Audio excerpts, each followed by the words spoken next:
Subhash AIDS ವಿದ್ಯಾರ್ಥಿ ಮುಖಂಡರು ನಮ್ಮ ಜೊತೆಗಿದ್ದಾರೆ. ಸುಭಾಷ್ ಅವರೇ, fine, NEET question paper leak ಆಗಿದೆ.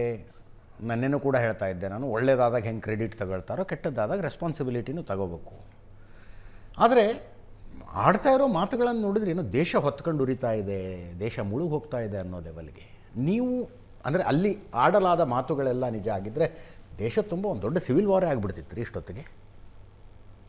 ಇಷ್ಟೊತ್ತಿಗಾಗಲೇ ನೇಪಾಳ ಆಗಿಬಿಟ್ಟಿರ್ತಿತ್ತು ಭಾರತ, ಬಾಂಗ್ಲಾದೇಶ ಆಗಿಬಿಟ್ಟಿರ್ತಿತ್ತು ಭಾರತ. ಅದೇ ಸರ್, ಇವಾಗ ನೀವು ಗಮನಿಸಿ ಸರ್, ಮೊದಲಿಗೆ ನಾನು ಒಂದು ಉತ್ತರ ಕೊಡೋಕ್ಕೆ ಇಷ್ಟಪಡ್ತೀನಿ. ಸರ್ ಹೇಳ್ತಾ ನಿನ್ನೆ ಗೂಂಡಾಗಳು ಹೋರಾಟ ಮಾಡಿದ್ರು ಅದು ಇದು ಅಂತೇಳಿ. ಸರ್ ನಿನ್ನೆ ಖಂಡಿತವಾಗ್ಲೂ ಸರ್ ಅಷ್ಟೊಂದು ಜನ ಗೂಂಡಾಗಳು ಹೋರಾಟ ಮಾಡಿಲ್ಲ ಸರ್. ನಿನ್ನೆ ಒಂದು 2 ಲಕ್ಷ ಜನ ವಿದ್ಯಾರ್ಥಿಗಳು ಬಂದಿದ್ದರು. ನೀವು ಗಮನಿಸಿದ್ರೆ ಸರ್, ಬಾಂಬೆಯಿಂದ ಫ್ಲೈಟಲ್ಲಿ ಹೋಗಿದ್ದಾರೆ, ಆಮೇಲೆ ಬೆಂಗಳೂರಿಂದ ಫ್ಲೈಟಲ್ಲಿ ಹೋಗಿದ್ದಾರೆ.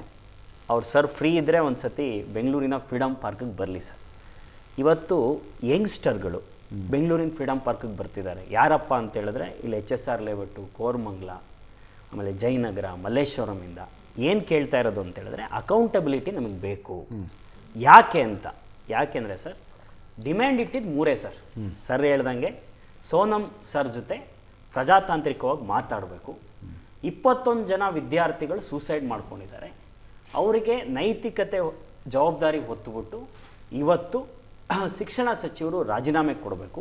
ಹಾಗೆಯೇ ನ್ಯಾಷನಲ್ ಟೆಸ್ಟಿಂಗ್ ಏಜೆನ್ಸಿ ಸರ್, ಅದರಲ್ಲಿ ಒಬ್ಬರು ಶಿಕ್ಷಣ ತಜ್ಞರಿಲ್ಲ, ಆಮೇಲೆ ಸ್ಟೇಟ್ ರೆಪ್ರೆಸೆಂಟೇಟಿವ್ ಯಾರೂ ಇಲ್ಲ ಸರ್. ನಾವೊಂದು ಎಕ್ಸಾಂಪಲ್ ನಿಮಗೆ ಹೇಳೋಕ್ಕೆ ಇಷ್ಟಪಡ್ತೀನಿ, ಅದನ್ನ ಅಬಾಲಿಷ್ ಮಾಡಬೇಕು ಅಂತ. ಮೈಸೂರಲ್ಲಿ 2024ರಲ್ಲಿ ಒಬ್ಬರು ಹೈಸ್ಕೂಲ್ ಟೀಚರ್ ಮಗಳು ಕೀ ಆನ್ಸರ್ ನೋಡಿದಾಗ ಸರ್ ಅವಳಿಗೆ 650 ಮಾರ್ಕ್ ಬಂದಿದೆ. ಆಲ್ಮೋಸ್ಟ್ ಬೆಂಗಳೂರು ಮೆಡಿಕಲ್ ಕಾಲೇಜಲ್ಲಿ ಅಥವಾ ಮೈಸೂರು ಮೆಡಿಕಲ್ ಕಾಲೇಜಲ್ಲಿ ಸೀಟ್ ಸಿಗಬೇಕು, ಫ್ರೀ ಸೀಟ್, ಗೌರ್ಮೆಂಟ್ ಸೀಟ್ ಸಿಗಬೇಕು. ರಿಸಲ್ಟ್ ಬಂದ ತಕ್ಷಣ 180 ಮಾರ್ಕ್ ಬಂದಿದೆ. ಅವ್ರು ನನಗೆ ಫೋನ್ ಮಾಡಿದ್ರು, ಏನಾದ್ರು ಮಾಡ್ಬೋದಾ ಅಂತ. ನಾವು ಟ್ರೈ ಮಾಡಿದ್ವಿ, ಮೇಲ್ ಮಾಡಿದ್ವಿ, NTA ಅವರು ಟೆಸ್ಟ್ ಕಂಡಕ್ಟ್ ಮಾಡೋರಿಗೆ ಎಲ್ಲ ಮಾಡಿದ್ವಿ. ಕೊನೆಗೆ ಅವ್ರು ಯಾರ ಹತ್ರ ಹೋದ್ರು ಗೊತ್ತಾ ಸರ್? ಮೈಸೂರು MP ಆಗಿದ್ದವರು ಇವರು ಪ್ರತಾಪ್ ಸಿಂಹ ಹತ್ರ ಹೋದರು. ಅವ್ರ ಹತ್ರ ಹೋದ್ರೂ ಕೂಡ ಅದಕ್ಕೆ ಸೊಲ್ಯೂಷನ್ ಸಿಗಲಿಲ್ಲ.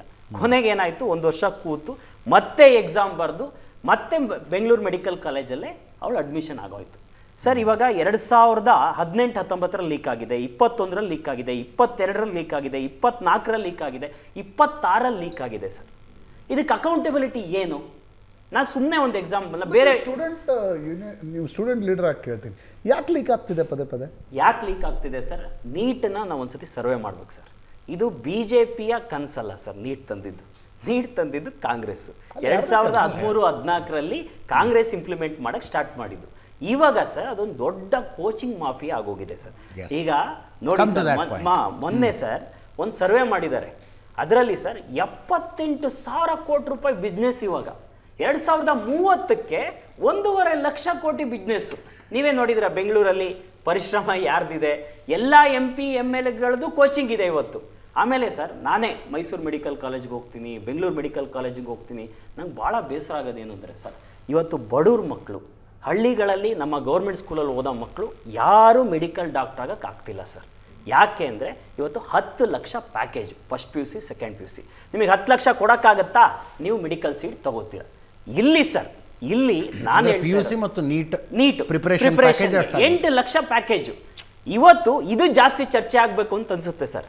ಇವತ್ತು ನೋಡಿ ಸರ್, ಬಟ್ ಅದೆಲ್ಲ ಚರ್ಚೆ ಆಗ್ತಿದೆ, ಅದು ಚರ್ಚೆ ಆಗ್ತಿಲ್ಲ. ಇವತ್ತು ನೋಡಿ ಸರ್, ಲಾಠಿ ಚಾರ್ಜ್ ಮಾಡಿದಾರಲ್ಲ ಸರ್. ಕ್ವಶನ್ ಪೇಪರ್ ಲೀಕ್ ಮಾಡಿದವ್ರು ಯಾರು? 75% ಟೀಚರ್ಸು, 25% ಕೋಚಿಂಗ್ ನಡೆಸೋರು. ಅದ್ರಲ್ಲಿ ಅರೆಸ್ಟ್ ಆಗಿರೋರ ಪೈಕಿ 75% BSc MSc PhD ಮಾಡಿ ಶಿಕ್ಷಕರಾದಂಥವ್ರು 75 ಭಾಗ. ಅದು ಎಲ್ಲಿಂದ ಸರ್? ಕೇರಳದಿಂದ ಹಿಡಿದು ರಾಜಸ್ಥಾನದವರೆಗೂ ಕೂಡ 10 ಲಕ್ಷಕ್ಕೆ ಸೇಲ್ ಆಗಿದೆ ಸರ್. ಅದು ನಮಗೆ ಜಾಸ್ತಿ ಕಾಡ್ತಾ ಇರೋವಂಥ ಪ್ರಶ್ನೆ ಸರ್. ನಾವೊಂದು ಎಕ್ಸಾಂಪಲ್ ಹೇಳ್ತೀನಿ ಸರ್. ಆಮೇಲೆ ನೀಟ್ ಸರ್ ಹೇಳಿದ್ರು 50% ಏನೋ ಕ್ಲಿಯರ್ ಆಗಿಬಿಟ್ಟಿದ್ದಾರೆ ಅಂತ.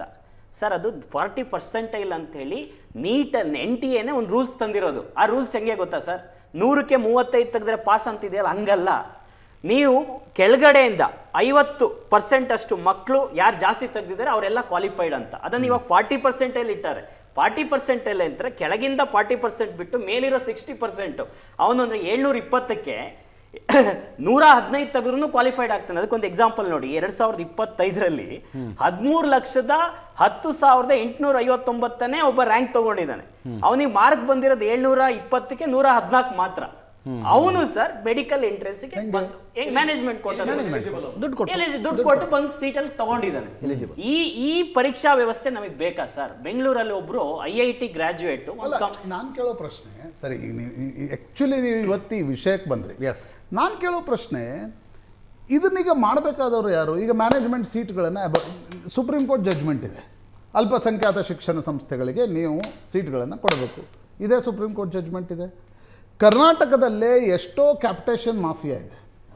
BJP ಬರಲಿ, ಕಾಂಗ್ರೆಸ್ ಬರಲಿ, ಇನ್ನು ಯಾರೇ ಬರಲಿ ಅಲ್ವಾ? ಹೌದು ಸರ್. ಇದು ಯಾಕಂದರೆ MLAಗಳು ಇರೋರೇ ಎಲ್ಲ ಕ್ಯಾಪಿಟೇಷನ್ ಮಾಫಿಯಾದವರು. ಅದೇ ಸರ್, ಇಲ್ಲಿ ಸರ್ ಲಾಭ. ನಾನು ಕೇಳೋ ಪ್ರಶ್ನೆ ಈ ಲಾರ್ಜರ್ ಪ್ರಶ್ನೆ.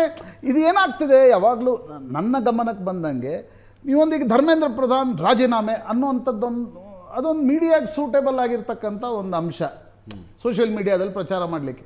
ಅದರಿಂದ ಪರಿಹಾರ ಆಗತ್ತಾ, ಅಥವಾ ಈ ವಿಷಯಗಳನ್ನು ಯಾರು ಪರಿಹಾರ ಮಾಡೋರು? ಈ ವಿಷಯಗಳ ಬಗ್ಗೆ ಚರ್ಚೆ ಆಗಬೇಕು ಅಂತ ನಾನು ಹೇಳ್ತೀನಿ ಸರ್. ಅದಕ್ಕಿಂತ ಒಂದೇ ಒಂದು ಸರ್, ಧರ್ಮೇಂದ್ರ ಪ್ರಧಾನ್ ಅವರು ಹೇಳಿದ್ರಿ, ಅದನ್ನ ನನ್ನ ಸ್ಟೂಡೆಂಟ್ಸ್ ಪಾಯಿಂಟ್ ಆಫ್ ವ್ಯೂ ಒಂದೇ ಏನು ಹೇಳೋದು ಅಂದರೆ ಸರ್, ಬೆಂಗಳೂರಲ್ಲಿ ಸರ್ ಮೊನ್ನೆ ಒಬ್ಬರು IIT ಗ್ರ್ಯಾಜುಯೇಟ್, IIT ಮದ್ರಾಸಲ್ಲಿ ಓದೋರು, ಸಾಫ್ಟ್ವೇರ್ ಇಂಜಿನಿಯರ್, ತನ್ನ ಮಗುನ ಎತ್ಕೊಂಡು ಪ್ರೊಟೆಸ್ಟಿಗೆ ಬಂದಿದ್ರು ಸರ್. ಅವ್ರು ಮಾತಾಡಿದ್ದು ಇಷ್ಟೇ ಸರ್, ನಮ್ಮ ದೇಶದಲ್ಲಿ ಒಂದು ಸಂಸ್ಕೃತಿ ಇದೆ, ನೀತಿ, ನ್ಯಾಯ, ನೈತಿಕತೆಗೆ ಬೆಲೆ ಇದೆ. ಅದು ಭಾರತ ಸ್ವತಂತ್ರ ಹೋರಾಟಗಾರರಿಂದ ಹಿಡಿದು ಬೆಳೆಸ್ಕೊಂಡು ಬಂದಿರುವಂಥ ಒಂದು ಕಲ್ಚರು. ಆ ಕಲ್ಚರ್ ಏನಪ್ಪ ಅಂತ ಹೇಳಿದ್ರೆ, ತಪ್ಪು ಆಗಿದ್ರೆ ಅದನ್ನು ತಪ್ಪು ಅಂತ ಒಪ್ಕೊಂಡು ಆಮೇಲೆ ಕರೆಕ್ಟ್ ಮಾಡ್ಕೊಳ್ಳೋ ಅಂತ ಒಂದು ವಿಧಾನ. ಆ ನೈತಿಕತೆ ಹೊಣೆಗಾರಿಕೆನ ಒಪ್ಪಿ ಆ ಎಜುಕೇಶನ್ ಮಿನಿಸ್ಟ್ರು ರಾಜೀನಾಮೆ ಕೊಡಬೇಕು ಹೊರತು, ಅವರೇನೋ ಲೋಪ ಮಾಡಿದ್ದಾರೆ, ಇನ್ವಾಲ್ವ್ ಆಗಿದ್ದಾರೆ, ಅದಕ್ಕಿಂತ ಹೆಚ್ಚಾಗಿ ಆ ನೈತಿಕತೆನ ಎತ್ತಿಡಬೇಕು ಅಂತೇಳಿ ಸರ್. ಇಲ್ಲಿ ನಾವು ಭಾಳ ನಾನು ಹಂಚ್ಕೋಬೇಕು ಅಂತ ಅಂತೀನಿ ಸರ್. ನೀವು ಒಂದೇ ನಿಮಿಷ ಅವಕಾಶ ಕೊಡಿ ಸರ್.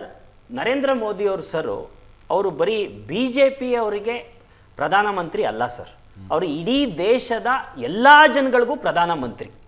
ನನಗೆ ಸರ್ ಅವತ್ತು ನೀಟ್ ಕ್ವಶನ್ ಪೇಪರ್ ಲೀಕ್ ಆದಮೇಲೆ ಪ್ರತಿ ದಿವಸ ಒಬ್ಬರು ಇಬ್ಬರು ಅಂತ ನ್ಯೂಸ್ ಬರ್ತಾ ಇದೆ, ಸೂಸೈಡ್ ಮಾಡ್ಕೋತೀವಿ, ಇನ್ನೂ ಮರುಪರೀಕ್ಷೆ ಆಗಿರಲಿಲ್ಲ. ಅವಾಗ ನನ್ನ ಒಂದೇ ಒಂದು ಬಯಕೆ ಏನು ಅಂದರೆ, ಈ ದೇಶದ ಪ್ರಧಾನಮಂತ್ರಿಯಾಗಿ ವಿದ್ಯಾರ್ಥಿಗಳೇ, ಒಂದೇ ಒಂದು ಚಿಕ್ಕ ತಪ್ಪಾಗಿದೆ, ಯಾರೂ ಕೂಡ ಸೂಸೈಡ್ ಮಾಡ್ಕೋಬೇಡಿ, ನೀವು ನಾನು ನಿಮ್ಮ ಜೊತೆ ಇದ್ದೀನಿ, ಧೈರ್ಯವಾಗಿರಿ, ಮತ್ತೆ ಮರುಪರೀಕ್ಷೆ ಮಾಡ್ತೀವಿ, ಯಾರು ಇನ್ವಾಲ್ವ್ ಆಗಿದ್ದಾರೆ ಅವ್ರು ಹಿಡಿದು ಜೈಲಿಗೆ ಹಾಕ್ತೀವಿ ಅಂತ ಒಂದು ಸಾಂತ್ವನದ ಒಂದು ಧೈರ್ಯದ ಮಾತು ಹೇಳಿಲ್ವಲ್ಲ ಸರ್. ಅವರು ಎಜುಕೇಶನ್ ಮಿನಿಸ್ಟ್ರಿಗೆ ಬಂದ್ಬಿಟ್ಟು ಹುಟ್ಟು ಹಬ್ಬದ ಹಾರ್ದಿಕ ಶುಭಾಶಯಗಳು ಅಂತ ಹೇಳ್ತಾರೆ. ಇದಂತೂ ನಾವು ಒಪ್ಪೋದಂತೂ ಅಲ್ಲ ಸರ್. ಇಲ್ಲಿ ಸರ್ ನೀತಿ ನ್ಯಾಯ ಅಂತ ಬಂದಾಗ ನ್ಯಾಯದ ಪರ ನಿಂತ್ಕೋಬೇಕು, ಅವರು ನೈತಿಕತೆಯ ಹೊಣೆಯನ್ನ ಜವಾಬ್ದಾರಿನ ತಗೋಬೇಕು ಅಂತ ಕೇಳ್ಕೊತೀವಿ ಸರ್. ನಿನ್ನೆ ಎಷ್ಟು ಚೆನ್ನಾಗಿ ಹೇಳ್ತಾ ಇದ್ರಿ. ಮೊನ್ನೆ ಸರ್ ಹೋಗ್ಬಿಟ್ಟು ಸೋನಂ ಸರ್ ಜೊತೆ ಒಂದು ಮಾತಾಡ್ಬಿಟ್ಟಿದ್ರೆ ಸಾಕಿತ್ತು ಸರ್. ಇವಾಗ ನಿನ್ನೆ ಅಷ್ಟು ಜನ ವಿದ್ಯಾರ್ಥಿಗಳು ಸೇರೋ ಅಂತ ಅವಕಾಶನೇ ಇರ್ತಿರ್ಲಿಲ್ಲ.